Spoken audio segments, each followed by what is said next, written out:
This is a brief discussion on problems relating to Civic Space and the lessons learned from recent experiences, particularly in three countries: Myanmar, which is also called Burma, Bangladesh, and Sri Lanka. Reference will be mainly for the most recent histories. Theme: democracy, rule of law, and human rights are related themes.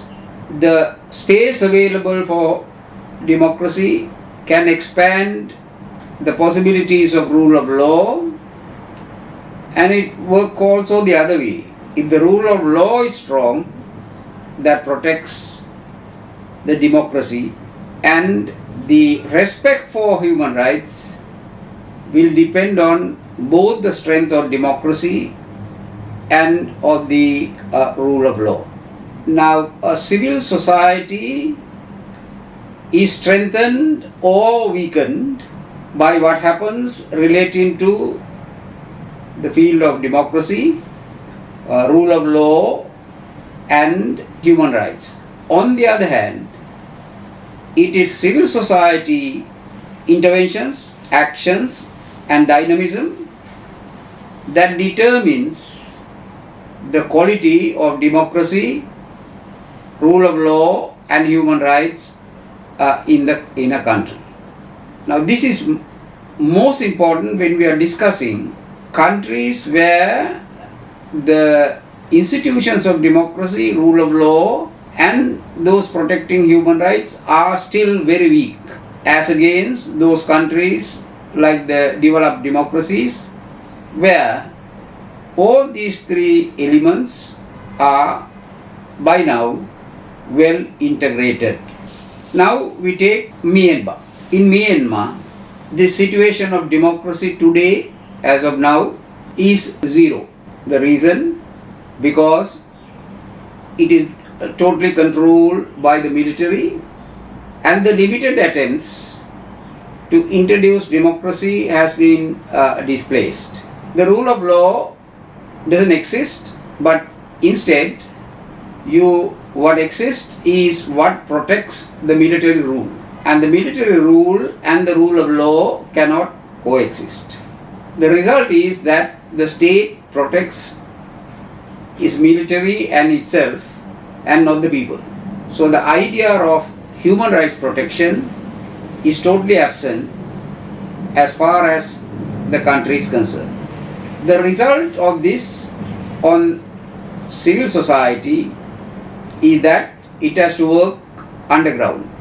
All movements, all freedom of the press, all associations, all are treated as illegal and even criminalized, and many people are in prison for trying to do their civic duties. The result of this is that the opposition has developed as resistance, and there is a civil war. So when there is total denial of democracy, rule of law, and human rights, the ultimate result is the development of civil war, and that is experienced in Myanmar now.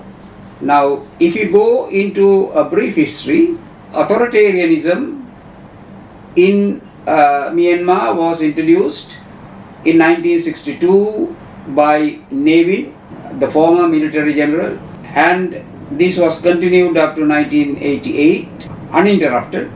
Due to mass protest and international pressure, there was certain space for reforms, limited beginning from around 1990, gradually a little bit expanded, but by 1922 again it is total military control, which is now run by the military general.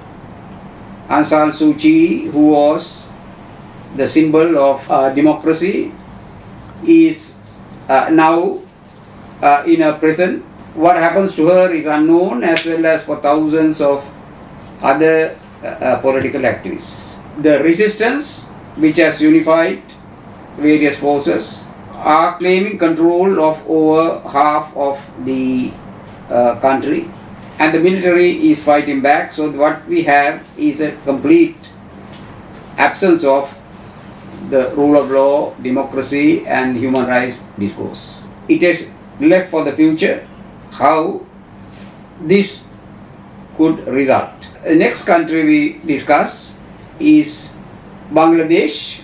As everyone knows, within the last 2 months, Sheikh Hasina's government was overthrown and it resulted in a vacuum about what is the next government is going to be, and which is seriously affecting the issues of democracy, rule of law and human rights. Person has been brought from outside, of course a Bangladeshi who is not from a political establishment, and with a caretaker group is trying to put the system back.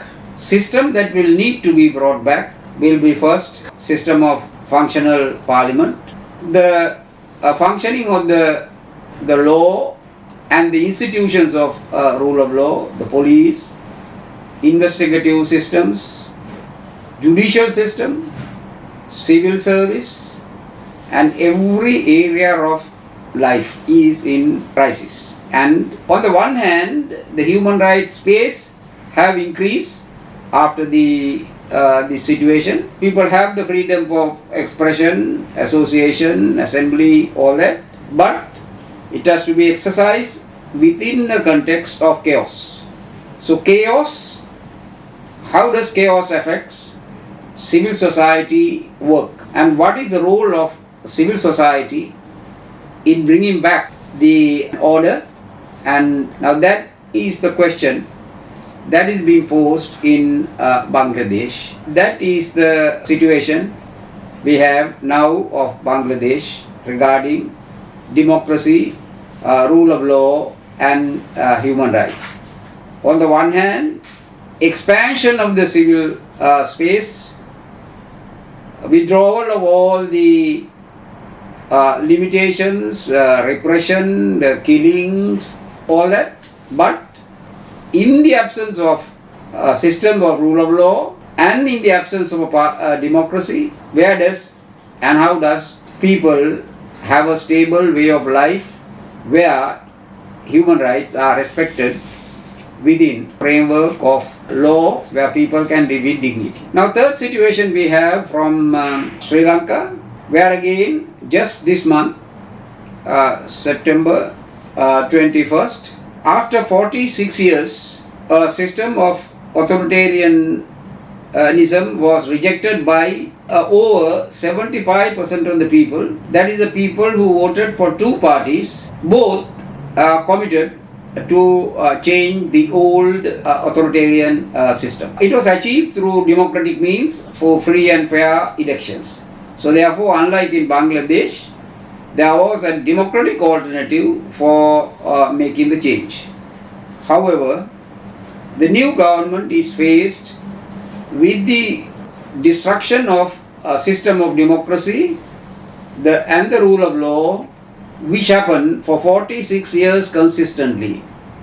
And this has affected all the public institutions in the country. So on the one hand, there is a massive people's participation wanting change. On the other hand, there is collapse and chaos due to lack of institutions which are capable of providing the protection that the only rule of law and democracy can provide. So the civil society has today to exercise its role in a transition to basic change within the context where there are big hardships. Authoritarianism has also brought in bankruptcy and a heavy indebtedness for the country. So therefore there is also increase of poverty. Now these are the problems that are faced in Sri Lanka as of now in terms of all the areas. On the one hand,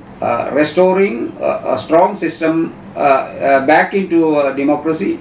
The problem of virtually undoing many of the damage done to the rule of law institutions, such as investigative systems, prosecutorial systems, civil service, all controls in various areas, and it's a chaotic situation. But it is in this midst that the newly emerging civil society has to exercise its function for change. Now, around this, we have a basic theme that need to be discussed. When there is a long period of either civil war or the authoritarianism, all the systems on which the democracy, rule of law are based get destroyed. The law and the legal system does not work. New system, or what is called a deep state, replaces the old rule of law based and democratic state.